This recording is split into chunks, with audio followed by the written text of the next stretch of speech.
Hello, ladies and gentlemen, boys and girls. Welcome back to Infection Podcast. My name is Nick Craig. You can follow me on Twitter at Nicholas M. Craig. We cover the intersection of video games and modern politics.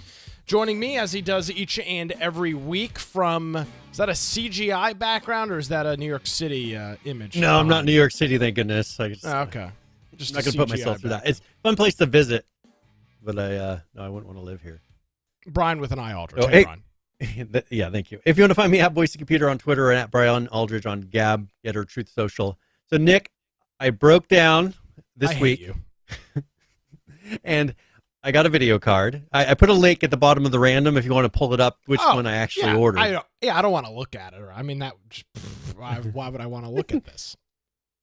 And, so I broke down. That's an interesting brand. Yeah, I mean, I've had some good FXX in the past, and I've had to deal with their warranties before, and they did pretty good with me on that. Yeah, I had a problem with one of their cards. The warranty was great. Yeah. So I figured it was a pretty safe bet. This is a RX 6750 XT Black, which is it's an AMD Radeon. And remember, NVIDIA has been really just being quite the company here lately. Yes, and so I decided it's been a long time since I've had an AMD card, and I've come right back to it. And this seemed to be, for the price point, a really good spot, under $400, over $400 after tax. But it's got everything that I need. I'll be able to run the Unreal Engine 5 and test out some of the new levels that they have, which is my big motivation. They've got the Matrix City level for Unreal Engine that I started building all these things to put in there so I could test having a guy run around and climb on the go upstairs, climb up stuff in the level. And then I loaded the level and it was like rubber banding all over the place and unplayable. And then they announced this past week that there were, that tech demo they did with the whole jungle that was procedurally generated. They had like a small little area that was man-made, and then the big, huge level that extended out from there that was all generated through the new feature tools they put in Unreal Engine. That just released in the past week. I was like, nice. I really want to load that level and kind of play with those things. So I have a really nice CPU, and the only thing that was holding me back was my video card. So I figured this price was something I was willing to pay. I wasn't going to pay $1,000, but I would pay $400. And here we are. So looking at it in comparison to something like while you were talking, I just put it on one of these Versus sites. So it looks like it's definitely better than a 3060. It's probably 3070 class tier card by the guess of it. Just doing a comparison. Yeah, well, still even so. Okay, so yeah, a little bit in comparison to the 3070 family in terms of a card. Good, good on you. But $100 less or was more. Around where you got it. Basically, yeah, $385, I think. Okay, yeah. So right about there. Coolio. Wow. So it worked out. I think they just recently did a little bit of a price drop on it. I went with this. There was a 6700, 6750 was not very much more. This one's the Merc series, which means it has a metal. It's metal, not plastic, which I was happier with. So overall, I think it'll be a good deal, but we'll see once I load it up and see how Unreal Engine handles it.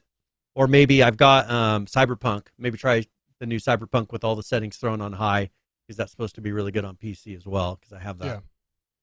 But we'll see. And one thing here, just as a side note, I wasn't going to have it as a topic. Starfield has partnered with AMD, and people are upset. So Microsoft.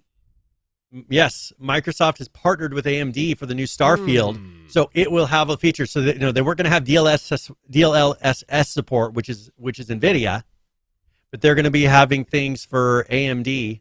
So that'll be great for me, because I'll have whatever performance improvements and special features they have in Starfield, I'll be able to play on PC. So are they doing RDNA stuff then instead of DLSS, DLSS or whatever it is? Yes. Whatever the AMD equivalents are, that's what they're going to be doing, which is like, what is that? Fidelity FX? Is that it? The super resolution and all that? I thought it was RDNA, but I could be wrong.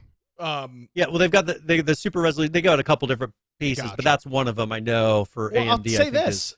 You know, if we're being honest about it, Brian, in some of the recent coverage that we've seen with Team Green, if they treat their manufacturer, if they treat their game developers anywhere near bad as their manufacturers, I mean, Jesus, they completely ran EVGA out of the GPU market. So if that's how they handle a first-party distributor of their product, can you imagine how they handle developers? It's got to be terrible. I hate NVIDIA. Is just it seems to be a terrible company.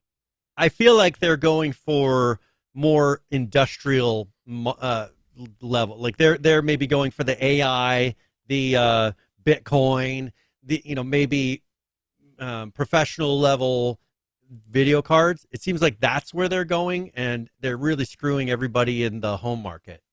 And so AMD, this would be the perfect opportunity for them to become the home video game, semi-high-end video game market.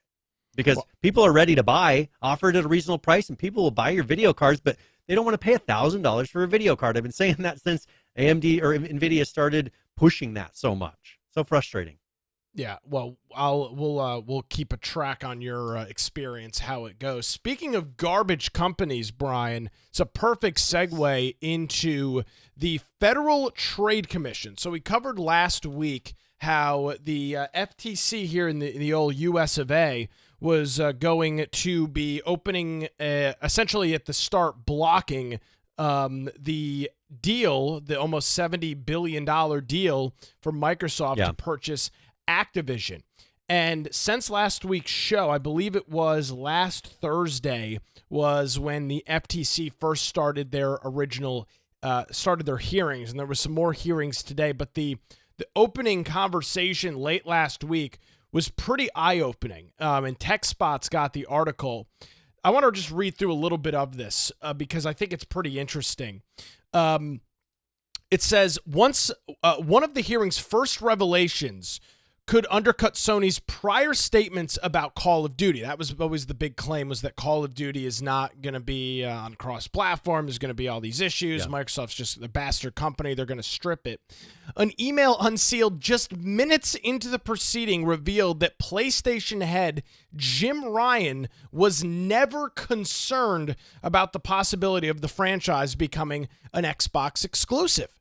And that makes perfect sense, because nobody in their right mind at Microsoft would strip out potentially 30 to 40% of Call of Duty's player base on PlayStation. It would be a stupid business move. It would make no sense for them to do, and Sony knew that. Yet they continue with that straw man argument. So that was one of the first things, the opening, that was just everybody knew it, Brian, but the fact that exploration can be a real pain in the butt when you're allowed to dig into internal communications and various emails and things. It can be a real problem. But this, I think, right here is the worst. PlayStation, apparently, since Microsoft purchased Mojang, which is Minecraft, and since they purchased Bethesda and some of the stuff with their games, they have been withholding PlayStation development kits from these Microsoft subsidiaries. So these companies, which are subsidiaries of Microsoft, Minecraft is the most selling video game in the history of video games.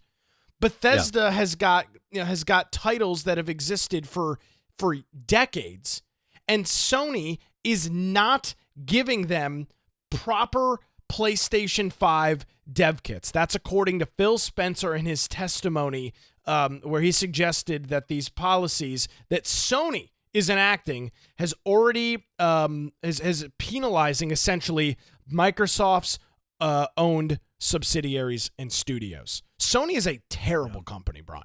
That's the only takeaway from this. They are a garbage company. Well, and and we've been talking about exclusives. I mean, that's something that since the beginning of this discussion, that's what's had us scratching our heads, is the fact that Sony would even bring up things like this. When, as it's pointing out, the finger needs to be pointing back at them. Who's doing this? They're doing this. It has nothing to do with Microsoft. I think Microsoft has shown that consoles aren't really the direction they're going anyways. They're kind of leaving the console market. They haven't really pushed teasing anything since the Xbox Series X. And I think that is what kind of scares Sony, is that Microsoft is a little bit more forward thinking. The whole cloud gaming, the streaming, that is going to be the way of the future. And because the console wars, the console market is a losing battle. And Microsoft has already said they've lost the console wars. They had half the sales. Now, whether or not they have a better product, that I think can still be debated. But I think it comes down to more of the exclusivities. I think people bought the Sony PlayStation consoles because of exclusivities, and that was pretty much it. It's not because it was so much better. It's because they could play certain games only on that, and there's very few games that you can only play on the Xbox. I mean, I think if you set a list side by side, I think it would be staggeringly different. And this is just something they've done. I mean, you can see. There you go. This is just a 6-month chart from 2022 showing the sales, and you can very clearly see. And as it's cemented now, and as the consoles have gotten more and more mature, Sony is clearly outsold the PlayStation in regards to Sony's just well outsold the PlayStation. Now, Xbox made some gains in recent years. But they're both at upwards of 8 million or so or 7.5 million units. But so they're getting close. But it's still clearly that, and Microsoft admitted in this testimony. Now, admitted is an interesting thing to use, but they, as you mentioned, that we've lost the console war. But this is also interesting because the exclusivity of titles from Bethesda has apparently become an important subject in the back and forth and cross-examination and everything else. The Federal Trade Commission pointed to the absence of a PlayStation version of Starfield as evidence that Microsoft's promises regarding Activision games aren't trustworthy. However, Phil Spencer revealed that Microsoft bought Bethesda after learning that Sony was possibly paying for games to remain PS5 exclusives. So that was a decision that was already made beforehand, at least from some of this argument here. Aside from Call of Duty, it says perhaps the most important upcoming title for establishing Microsoft's multi-platform release policy is Elder Scrolls, the next Skyrim.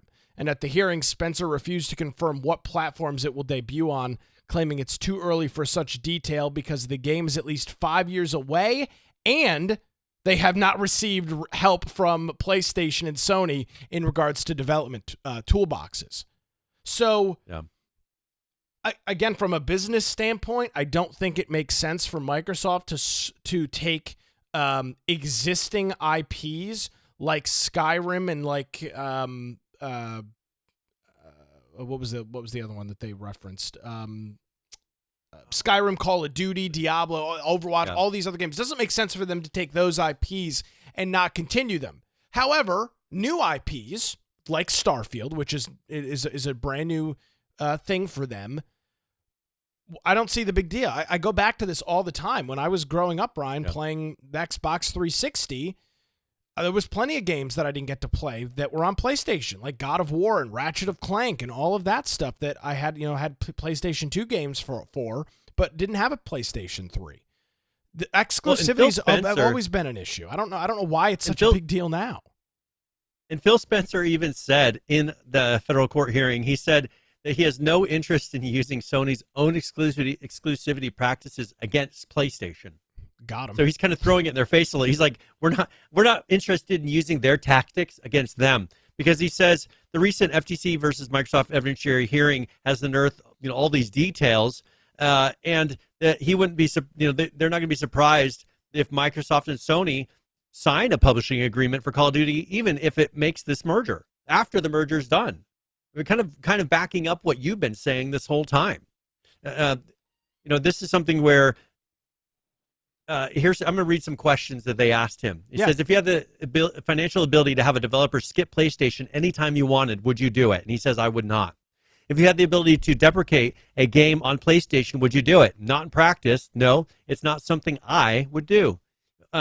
he says, you can't afford to make those kinds of upfront payments to make those exclusive deals, right? He says, yes, it's more expensive for us to pay somebody to not ship a PlayStation than for Sony to not ship on Xbox. So for them, it's kind of a losing deal. And so they'd rather just turn around and sell on every platform possible and just try to have a better product. I think that's their goal overall. Here they said you go to fewer platforms, your development gets more streamlined. It just needs to run as well as possible on one box on PC.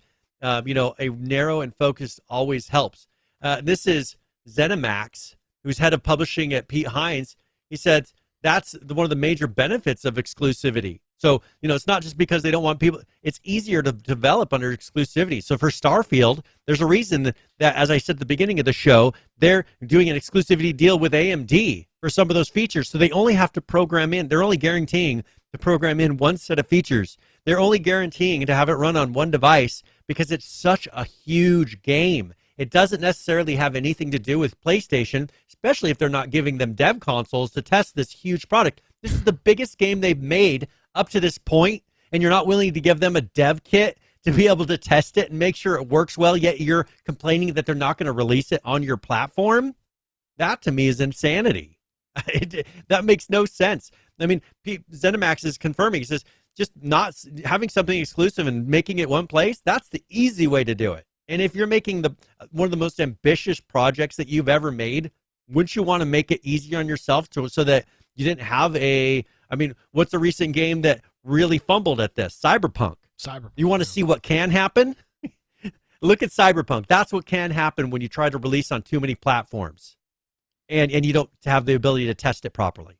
Well, and that's exactly the case. And all this is really going to do, and I mean, if you're thinking, if you're reading through some of this or listening to us talk about it, it's Sony's essentially, they're paranoid. I mean, they're like constantly looking behind their shoulder like, oh my God, is Microsoft, are they behind us with the axe? I mean, here's Johnny, like they're right here. And all that's doing, Brian, is hurting the PlayStation, is hurting their own player base because the games they're either going to get delayed or they're not going to be as good. And there was some discussion about that with versions of Minecraft, with the new Minecraft. Was it the dungeons? Was it dungeons? The dungeons. Yeah, there was some discussion that because of what's going on with dungeons, that they have considered canceling the PlayStation version of the game because of some of the issues with not having access to proper dev kits.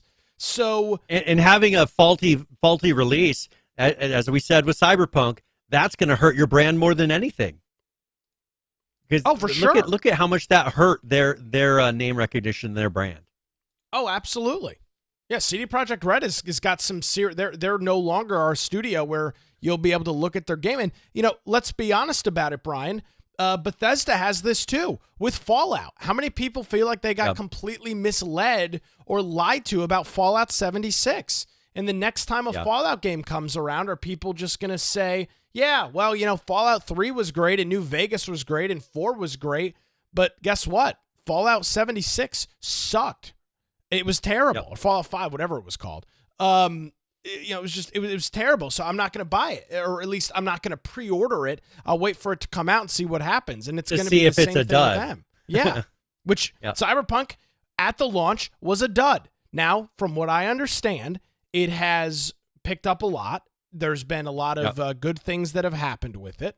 They've cleaned up their act a lot, but first impressions are really important. And there are certain players that will never go back and try a game again.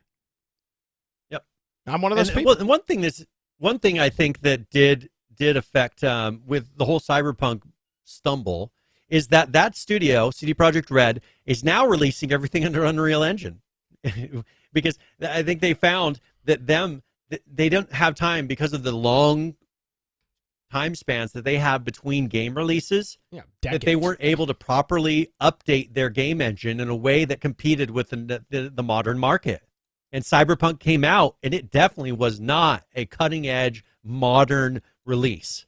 We thought it was going to be. I was thinking it was going to be a huge city. It's going to be like Grand Theft Auto for Cyberpunk, and I was excited because that's what I expected based on the hype. But then when it released, it was like, this is rubber bandy. It's cartoonish.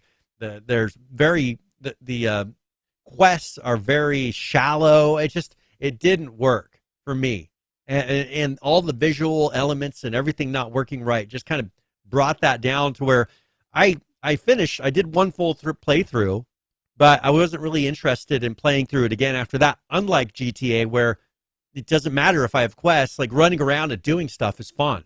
Yeah, I didn't feel that with that game. I hope with something like with Starfield, that this is going to be something that is truly just awesome and huge, because that's what they keep saying it's going to be. But if they try to release it, halfway on the PlayStation, they're going to have that same experience that I had with Cyberpunk. They're going to put it down, and they're not going to continue playing, when it should be something like Skyrim. I mean, it's supposed to be a futuristic type of Skyrim, as far as it's bigger than the Skyrim, but Skyrim is a game where people just run around and do stuff. You don't even have to be doing quests. You're just going around and gathering stuff and doing what's in the level and finding cool things, just like I do in GTA. And I'm hoping that if they can do this right, that's what Starfield's going to be as well. But it's going to come down to, I bet you that to get that, this studio knows they have to deliver something that's bug-free, that's huge, that people can play through without hitting a point where it's like, well, what am I supposed to do now? And I think it comes down to having something that, exclusivity, as that head of ZeniMax, which is is doing Starfield, they see that. And if Sony did say that was one of their biggest reasons, they use Starfield as their excuse to their argument against the Microsoft Activision acquisition, and they've done the same thing. Look at all the titles that they've released that are exclusive. There's most of them. Recently, most of the big ones. I hate to repeat myself over and over again, but there's always been exclusives in consoles. Yeah. It's as long as that they've existed, from the earliest days of the Nintendo Entertainment System. There's always been exclusives. I don't understand why now in 2023, when we have actual options, all of a sudden there's this moral outrage over exclusives. I would have loved to have played God of War and Ratchet & Clank when I was in high school, but I couldn't, Brian, because I didn't have a PlayStation 3. I had an Xbox 360. And I can't, to say I don't have any sympathy is an understatement. This is part of the gig. This is why you own two consoles, because certain studios make games for certain systems. I cannot fathom this argument over Starfield. Who freaking cares? If you want to play Starfield, why do they have an play it obligation on to PC, do it anyways? or play it on Xbox, or stream it, because it'll be on Game Pass. You don't even need a console to play. You can do it on a freaking laptop with an Xbox controller. What is the issue here? Well, and I can understand with Call of Duty, because that's one of their biggest money makers, I would say, even on the PlayStation side. As far as a title that comes in, it's one of their top sellers, where PlayStation is making a lot of money, and it has a history of being on all platforms. But for new titles, as you said, for something that's not been released before, has there ever been an obligation by any company to release something as non-exclusive? Like, all of a sudden they're saying, this is unfair, you're going to release this. As you said, this is the way that it's been. Why is Sony all of a sudden now saying, well, it'd be so unfair if you made that game exclusive? What, because it's going to be good?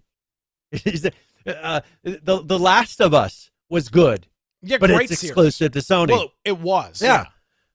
Red Dead Redemption was exclusive for the original one. No one. Right? The original Red Dead Redemption, I had to play it on. You're talking about the PlayStation 2 game? Yes. That yes, one that was is. exclusive. Yeah. I bought a that's right. PlayStation to play that and The Last of Us. That's the only reason I bought a PlayStation. So you're the company that I had to buy a console just to play one of their games, when all the Microsoft titles that I ever wanted to play, I played on PC, and you're telling me that you're going to complain about exclusives. The only company that I've ever bought a console for exclusives was Sony, because they forced me to be able to play those titles, because they wouldn't stream it and do anything else with one of those particular titles. So, I'm an example of the pot calling the kettle black right there. I mean, I fell into their trap and I did it, and it's sitting over that PlayStation I have over there hasn't been turned on for years. Mine is I right beat those here. games and I was done. Yeah, I haven't turned it on or plugged it. I still have games in cellophane from Christmas a couple of years ago. Let's keep there's hearings going on today. The topic of conversation today, I was following a live blog of it earlier, was all about Call of Duty and some of the numbers there, which is fine. I don't think that's super relevant. I do want to talk about this though. The old Biden inflation, Brian, the economy of our illustrious president, is feeling the impact everywhere. And Xbox has announced that they are raising the prices of Game Pass. However, PC Game Pass will stay the same as it is right now. So here are the changes if Twitter will load for me. Please. Come on, Twitter. You got this. Yeah, come on, Twitter. Kick in the generator. Let's go. Well, yeah, here it is. I can't even show the part I want to show on screen because it's too far. Oh, no, here I can. So here's the new pricing for Game Pass. Prior, it was, well, can you tell me what the top of these columns, but do you have this link open on your end, Brian? I don't know what the top So the left side is, the green column is Game Pass Ultimate, and the left side is current. The right side's new. The other one's for just the console Game Pass. Gotcha. So for Ultimate, it was $14.99. It's going up $2 a month, $16.99, and the regular just console Game Pass is going up $1 from $9.99 to $10.99. You can see in all of that was one of the big concerns. So hey, they're getting it out of the way now because they were saying, oh well, but if you buy this company, you're going to raise the price of Game Pass. And probably what they're going to try to do, the FTC, and here's why I think that they've raised the prices now, because the FTC is probably going to say, well, we want you to lock your prices in and not be able to change them if you're going to do this merger. I bet you that's what they're going to come down to, because that they're going to say that's going to be unfair if you raise your prices because you got a better product. Well, here, they put their prices to where they probably know they need to be for them to be feasible, right? And the Xbox price increase, you know what they're matching? The PS5. PS5? Yeah. Yeah. So all they're doing is selling it for the same price as the PS5. And I'm sure, they're still going to complain about that somehow. But, they're matching. They have the same price for their consoles now. And they raised the console one $1 a month. That's $12 a year. And the other one, $24 a year, which is still an excellent deal for what they're giving you, especially if it includes Starfield.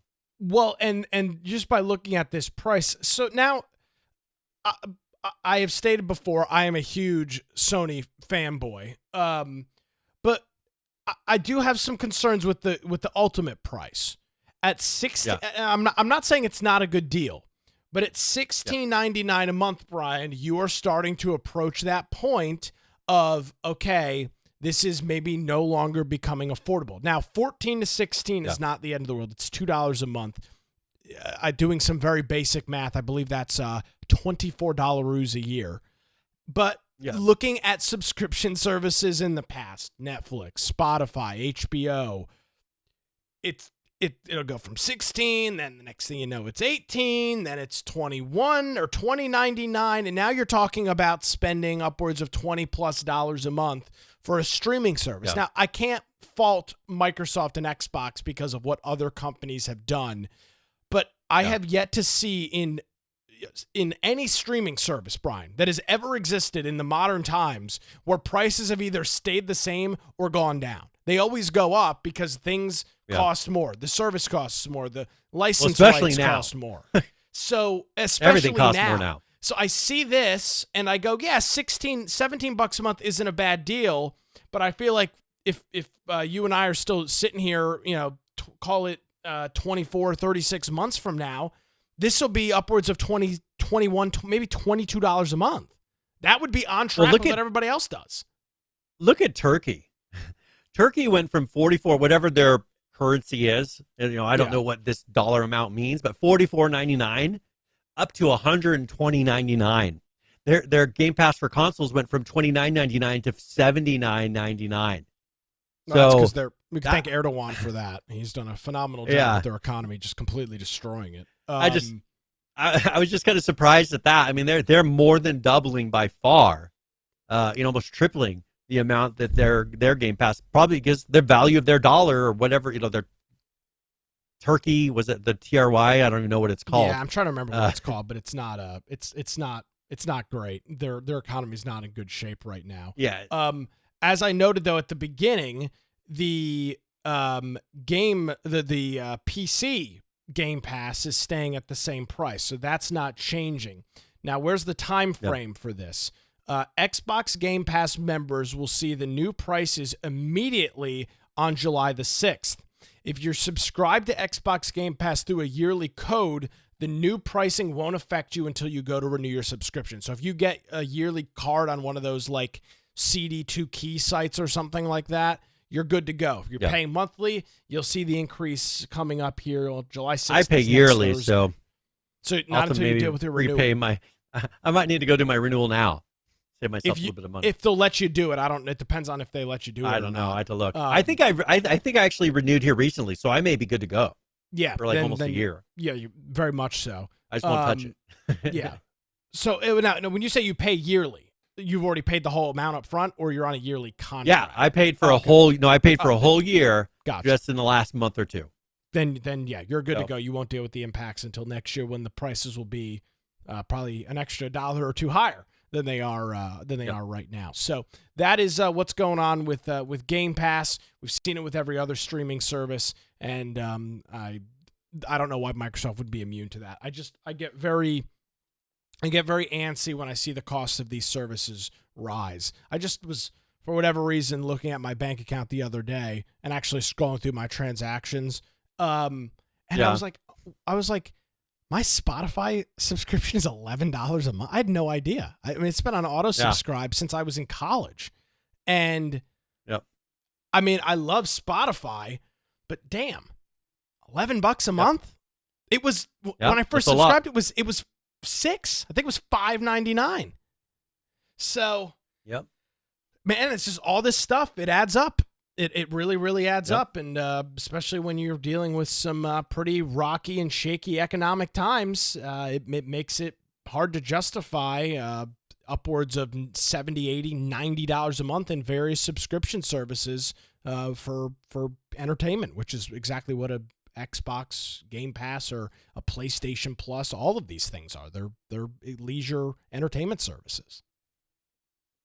Yes, and this seems to be the new thing of, either things are getting more expensive or they're limiting what you can access. And I notice it when I go to the store. I mean, we've got a decent number of kids now.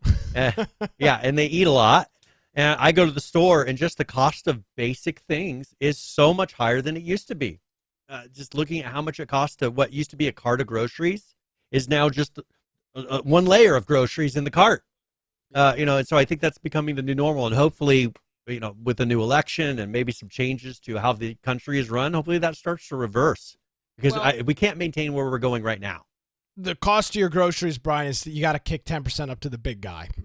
So the big guy, the big guy's got to get his cut. So as long as he's getting his cut, we're totally good to go. Melmo's in chat saying thanks, Biden. Well, I mean, thanks, Biden. Yeah, it's pretty accurate. So trade shows are interesting. We are probably never. We will undoubtedly. I hate to say never. The likelihood of us going back to PAX is very low. They still have, unless there's some major changes in the temperament and the thought processes and even of then, the people there.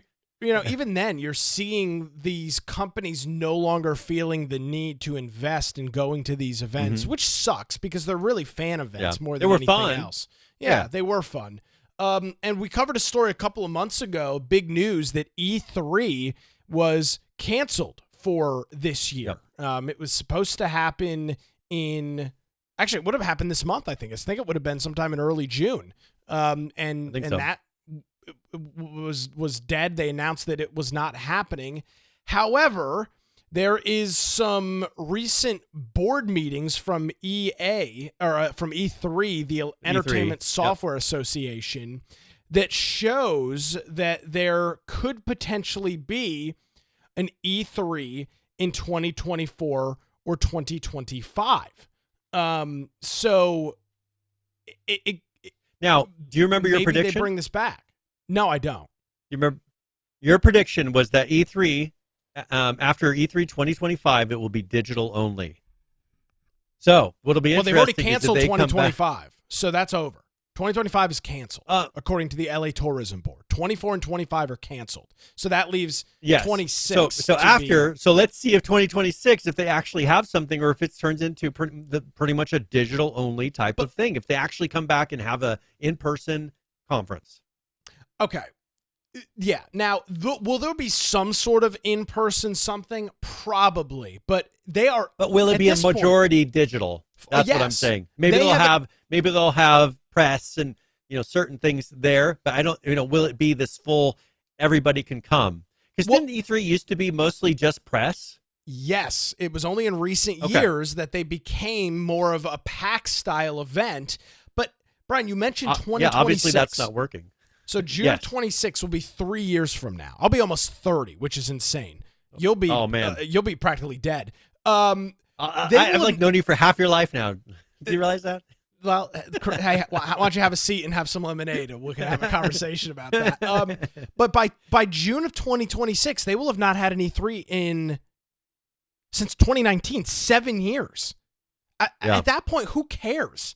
I mean, you're talking about it. You're talking about a event that hasn't happened in the better part of a decade, and it's not and all of a sudden it's going to come back, and there's going to be that. Now, the one thing about 2026, and I'm going to get screwed on my prediction, is we will probably be very close, if not the year that new consoles are launching. So that might be they're like, oh my God, it's E3, a new Xbox, a new PlayStation kind of thing. But at this rate, with having not had an event in it will be close to 7 years. It will be 7 years. Yeah. Nobody's clamoring for it, obviously, and that's just that. Do some sort of virtual event. Sony already does their own thing. Microsoft already does their own thing. Yeah, do it how you used to. Do it to where you have press there to kind of get the hype going. You have all these events for press, but then you stream it for the people to be able to watch. But you can't even do that, Brian, because Sony and Microsoft don't even go. Nintendo hasn't been to an E3 since like freaking 2012. But I'm saying if you can convince them in 2026 to be, this is going to be something to where you can actually have exclusives with the press and get things teased in the way that you used to like to, because who knows how much of it is because, well, COVID kind of got it to where they had an excuse to shut the whole thing down for a while. But, maybe come back and say, hey, we're going to do it how we used to be when we were more successful. Like, sell it to those places and say, we're going to try to have the old conference like it used to be, where this is where you announce cool, awesome new titles and it gets a lot of press. Because that's really the goal of these companies. They don't go there and do it out of the kindness of their hearts. They're doing it to make more money, to get hype, and to sell more product, whatever that product may be. And I think that's where they kind of lost when you have a bunch of bronies and people dressed up in outfits walking around.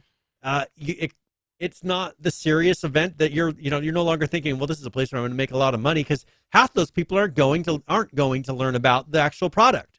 Most of the people at PAX, did they care about the video games? Most of the people we saw? No, we had kind of carte blanche because nobody else cared. I mean, no, the majority of people at PAX could care less about the video games. And you had people in the stands being like, hey, come and check out these video games. Most people wanted to just dress up and go to parties and do whatever they were doing on their own time. Now, I will say this, as somebody that likes attending political conventions, the reason I attend those is to party and hang out, and I don't wear a costume. Now, I don't wear a costume. Yeah, but politicians are right in the same boat with you. That's what they want to do, too. Well, they want to drink. That's true.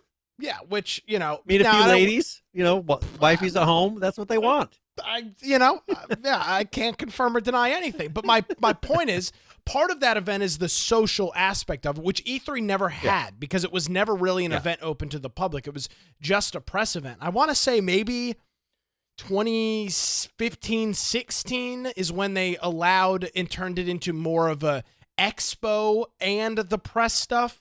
But with the big names not buying in, and I understand it. Why, Brian? We talked about the exorbitant costs that for a company like Microsoft to rent out a theater, which is what they do, to build a stage. I mean, literally build a stage with this wraparound video wall, and to fly your employees out to this event in Los Angeles, which, in case you didn't know, was not necessarily the cheapest place in the world to get things done, and to put everybody up, and the hospitality suites and the business meetings. You're talking about millions of dollars for an event, potentially tens of millions of dollars for an event, depending on how balls to the wall you go.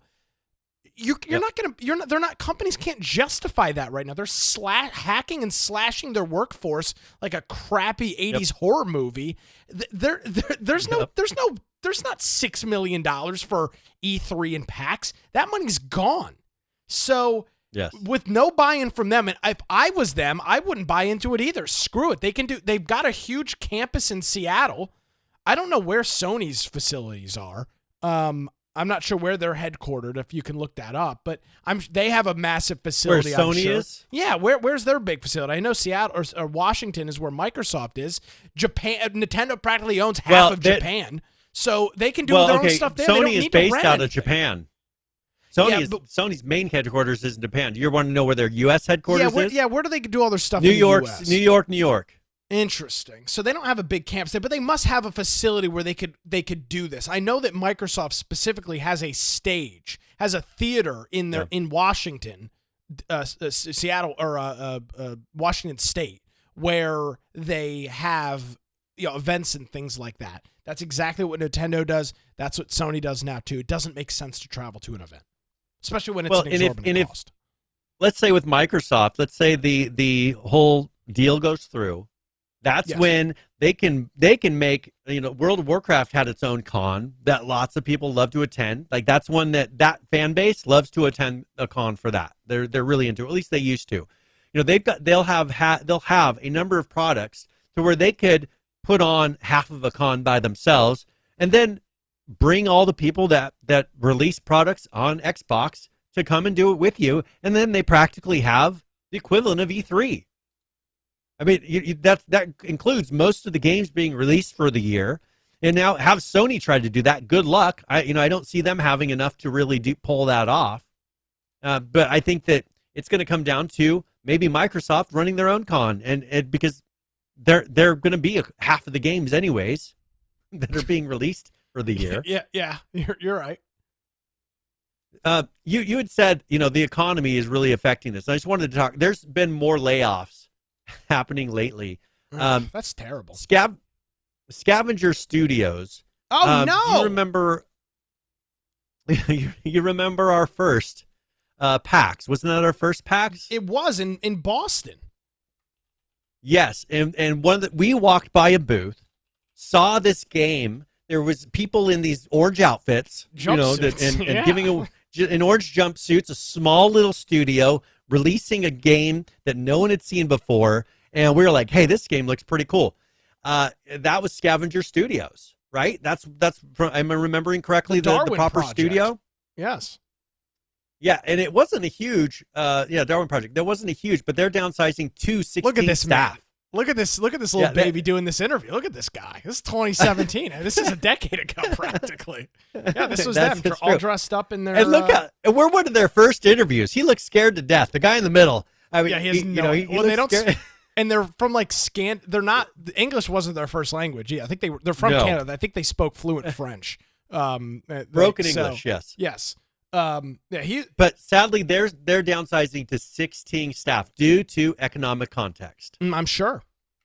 I'm absolutely sure. Very sad. I just thought that might be interesting to see. They were doing really well. Remember, they released it at a convention. They released their product officially and did all that. But they've only sold 60,000 copies during the first 5 months of their game, so that's not enough to survive on. Does it say how big they were? Well, they had 40 employees at one point. Damn, so that's a 50% reduction in their workforce. That's huge. Yeah, a little over. Yeah, and so it totally makes sense. I mean, we've been reading week after week the layoffs by the companies like this and bigger companies, everybody's being affected. Yeah, they had around 40 people, and people aren't buying these kind of games. They're not buying things from the game. So another one, Hi-Rez, which is a fairly well-known company. They release Smite, Realm Royale, Paladins, What's the Realm Royale, the chicken game. That's them. So they're restructuring due to layoff. It says Hi-Rez Studios restructure results in layoffs. So while they're restructuring, they're having to do layoffs, publisher rebrands. So there's another one. We ran into them at a convention, got a bunch of keys from them, sat down with them, talked about their game being released at the time, re-released, and they're going through the exact same things. All these companies that were trying to make a name of themselves right before COVID hit are being taken out by COVID and our current president. I mean, I think COVID kind of hurt their start, right? And they kind of made it through this. There we go. Here's us interviewing Realm Royale, Joshua and Ash. Yeah, Josh was always super and this cool. This was in the Facebook booth, if I remember correctly. Yeah, the metagaming really booth. Yes. So, just another example. It's just every single industry is being hit by the current economy. And as I said, remember this when you go to the voting booth. Do you like having good games? You do. Quit voting Democrat. Got to vote for Trump. I want good games. Well, that's up to you. But please, don't vote for Biden. I want good video game. Make video games great again is my theme. This is genius. We need to get Lance. We need to create a logo or something and run a campaign about how Biden is destroying video games. Destroying the video game market. Are you a computer programmer who likes making video games? You're screwed right now. You're not going to release anything because of Biden.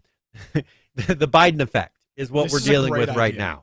We could probably parlay this into at least a couple of tomfooleries on social media. That's a very good idea. Yes. I'm gonna make that happen because I'm an expert in trolling. I've become quite the pro in trolling on Twitter. I got called I tweeted out a single picture of a map today. I'm not gonna get too far in the weeds on it, but just I saw this map. I tweeted out this picture today, which shows just maps. These are just district lines in the state of North Carolina. This was the map. This was it. And I got called an anti-Semite, a bigot, a liar, a racist, and a loser. All because of this map. With no other context, just this. That was it. Yeah, and it's statistically accurate. That was the maps during those years, correct? Yes. This is not a Photoshop. No. Correct. So it's like, why are you mad at reality? This is what I tell my boys when they start getting mad at what's happening in life. I say we're dealing in reality. Yes. Okay, we're dealing in reality. Let's deal with reality, because it makes no sense to get mad at some fictitious thing that you're wanting to get mad about that's not real. Let's deal with just reality, and that's reality, and people are pissed. This is the reality we have right now with the economy. So what do I say? Let's do something different to get something different. Vote different. If you voted for Biden, well, you got what you voted for. Enjoy. Yep. This is your fault. The reason that the Hi-Rez Studios and Scavenger Studios people are getting laid off is I'm not kidding. This is your fault. Seriously. What he did to gas prices day one started this whole thing. I don't see how people don't see it. When you raise the price of gas, you raise the price of everything, because gas gets everything around. We use fuel to do everything, and when you get that rising, then they have to raise the price of everything else to cover that cost. Plus all the other crappy things he's done. He's printing money and making your money worthless. Are you not convinced? I have no fear. We'll all be driving. How many trillions of dollars? We'll just be driving electric vehicles. Probably. Yeah, he'll print us electric vehicles. It'll be part of our tax refund that we get, even though we don't put any money in taxes. And everybody will have free money, right? If we could just print money for everybody, wouldn't everybody be rich? UBI, baby. Isn't that how it works? I'm all for the UBI. Bring it on. Well, and here's another one from GameDeveloper.com, and they're saying game subscription interest is fizzling out. And this is according to analysts. Yes. It's You when you're looking at your budget and being, okay, my price of groceries has doubled. I'm down to $10 in my banking account. Should I cancel my... Time to go out to eat. Yes. Okay, I'll eat. Yeah. We've hit a point here where you're having to choose between money, or as far as spending money on food, or spending money on something that you do not need. And Xbox Game Pass, I'm sure this is hurting them. This is something where I'm sure they would love to have a better, and maybe they shouldn't have encouraged their employees to vote Democrat, but we'll go there later.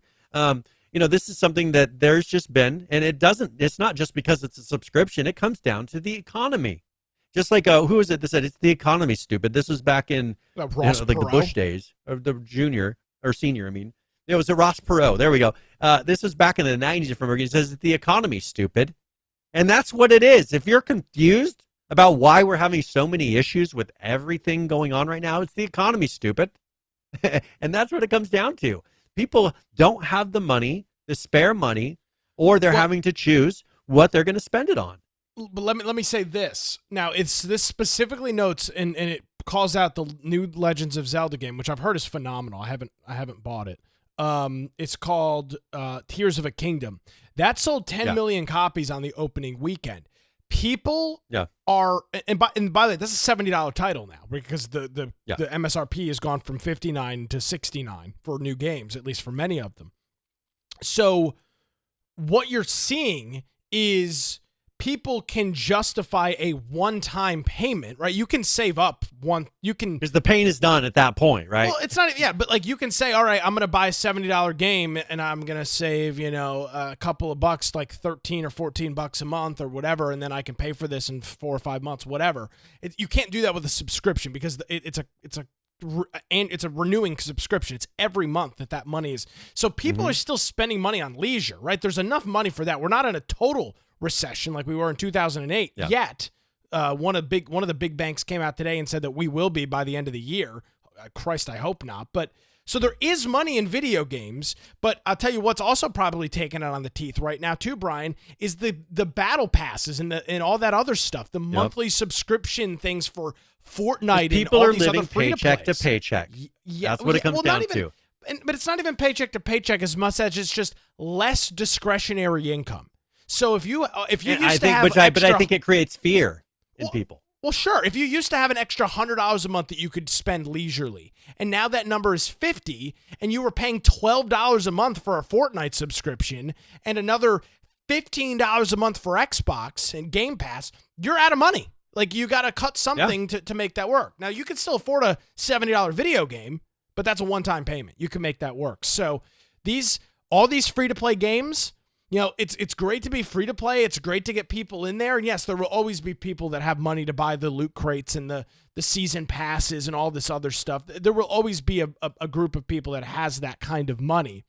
But when the vast majority doesn't have that money, you're going to see a breakdown in the free to play market because these games only exist on their microtransactions. And the second those microtransactions are gone, which they will be eventually, or just severely dwindled, they're going to have to make cuts there as well because that's the revenue.